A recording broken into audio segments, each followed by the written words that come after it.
This is Lisa from Mobile Tech Review, and this is the Samsung Galaxy Tab S9 FE. Well, specifically the FE Plus. It comes in two sizes. The bigger one's the Plus, not unlike the S9 and the S9 Plus. But the FE edition, which skipped a year, we haven't seen it since the S7, is the more affordable alternative. If you look at Samsung's lineup as competing with the iPad, this one would be the iPad 10th generation versus the iPad Pro models, which means a lot of value without spending insane amounts of money. And by the way, Samsung's really on their color game. I'm liking the four colors, and particularly this kind of minty green. We're going to look at it now. So it's a good, slim, attractive tablet. So you're going to spend somewhere between $450 and $600, depending on which size you want, for the base models of these. And that's a fair price for what you're getting here.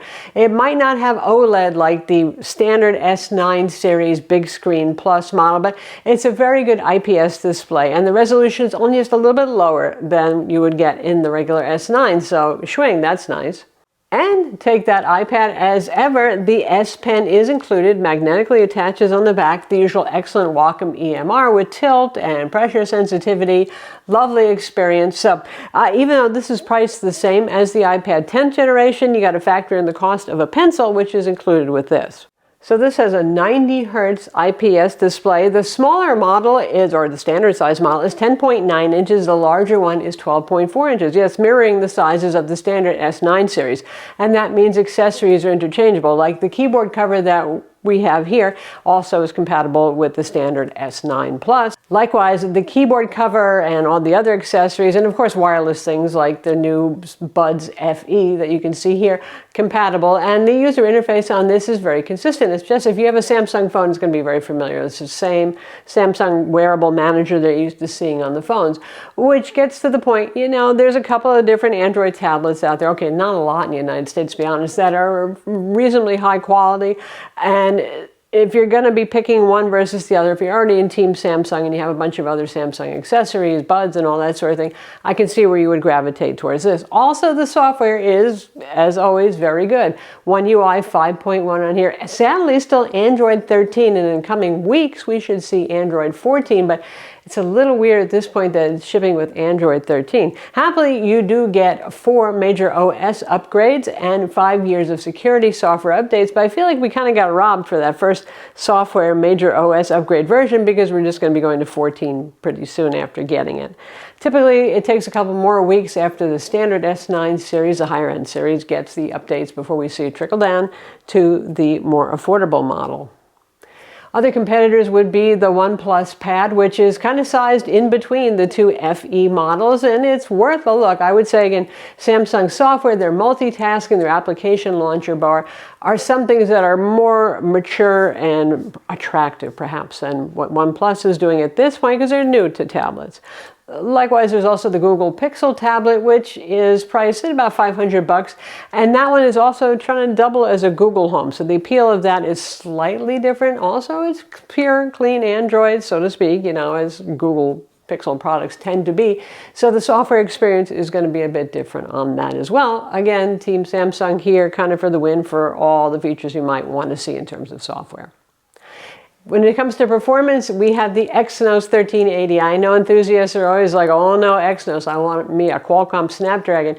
They say it's 40% faster than the previous generation FE, and that's about accurate. And you can see the benchmarks here. It's not the sharpest knife in the drawer, but it's not a dull blade either, so to speak. It's perfectly competent. It can play Civ, as you can see. You can play Genshin Impact. You can play any game on it. Typically, games are the most demanding. You can do some video editing and photo editing on this. I think the performance level is fine, especially given the price that you're getting here. Does it compete with Apple's fastest CPUs in the iPad category or the Apple ecosystem of applications available? Well, you know, that's the same old story. Not really quite. That's always a hurt for Android tablets. Not Samsung's fault, but boy, iPad ecosystem of apps, phenomenal. Android ones, red-headed stepchild compared to the phone apps. While we're speaking of software, Samsung DeX. I know there are folks out there who love this. I actually love it too, and it's a desktop-like experience for the tablet. You've got that on board here. Also, USB-C port is 3.2 Gen 1, and yes, it supports display out, so you should be able to DeX to an external display and not just be limited to the internal one. Good, good, good. Speakers on this, they're stereo AKG tuned speakers. They sound really good. They're full and they're loud, and it makes you wonder why 13-inch laptops can't sound as good as some tablets like this sound. Cameras on this, 12 megapixel front camera, and no doubt mostly going to be used for video conferencing these days, and dual 8 megapixel rear. You have a main and an ultra wide, and they're reasonably competent. They're not great at low light, but I mean, typically I think most people are just using these for, well, video conferencing these days more than anything else, so it's more than fine for that sort of thing.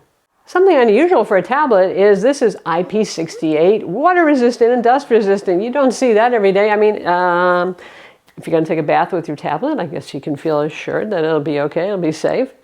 Storage on this, because it's the FE line and not the high-end line, storage on this is either 128 or 256 gigabytes of storage. If you want more built-in storage capacity, you're looking at the full S9 and S9 Plus and S9 Ultra line. You do have a micro SD card slot though, so you can expand storage that way, which is what I would do if I was wanting to be on a budget.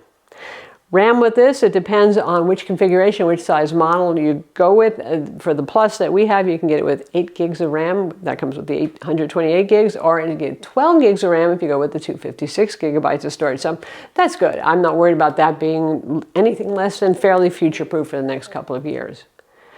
Battery life on this, you have 8,000 milliamp battery and just shy of 11,000 milliamp per hour battery on the S9 Plus that we have here. Pretty much what you would expect in terms of battery capacity for tablets of these size, and the OnePlus Pad that's in between these sizes has a battery capacity just in between these two. Not a surprise. Since it's an IPS display and it gets fairly bright, really, we measured up to 700 nits, that's not bad, but I mean, it's auto brightness, so in normal indoor situations you won't be pushing it that bright.